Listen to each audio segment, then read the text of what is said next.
Bogus जर्नलिस्टों के खिलाफ करारदाद मंजूर की जाए, जीएचएमसी मेयर जी विजयलक्ष्मी का ऐलान। जीएचएमसी की मेयर जी विजयलक्ष्मी ने कहा कि स्टैंडिंग कमेटी के अरकान के मुतालबे पर जल्द ही बोगस सहाफ़ियों जर्नलिस्टों को जीएचएमसी के सर्कल ऑफिस हेडक्वार्टर में दाखिल होने से रोकने के लिए एक करारदाद मंजूर की जाएगी। मेयर विजयलक्ष्मी ने मीडिया से बातचीत करते हुए बताया कि जीएचएमसी की स्टैंडिंग कमेटी में शामिल तमाम पॉलिटिकल पार्टीज के अरकान ने वाकिफ करवाया कि मीडिया की आड़ में कुछ बोगस सहाफ़ी, फेक जर्नलिस्ट जीएचएमसी के ओहदेदारों, बिल्डिंग डेवलपर्स, आम लोग बिलखुसूस गरीबों को हिरासान व परेशान कर रहे हैं और उन्हें ब्लैकमेल करके रकम बटोर रहे हैं। मुतासरीन को इन बोगस जर्नलिस्टों की हिरासानी व परेशानी से बचाने की दरख्वास्त की है।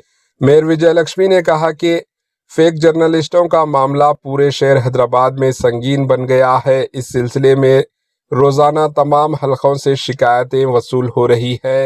इन्होंने कहा कि इस तरह की पाबंदी सिर्फ बोगस मीडिया और फेक जर्नलिस्टों, फेक रिपोर्टरों पर लागू होगी जो किसी हुकूमती शिनाख्ती के बगैर इंतशार पैदा करते हैं।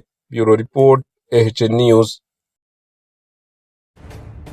एएचएन न्यूज़ के यूट्यूब चैनल को सब्सक्राइब करें और बेल आइकन को दबाना ना भूलें ताकि आपको हर नई आने वाली वीडियो का नोटिफिकेशन बर वक्त मिल सके।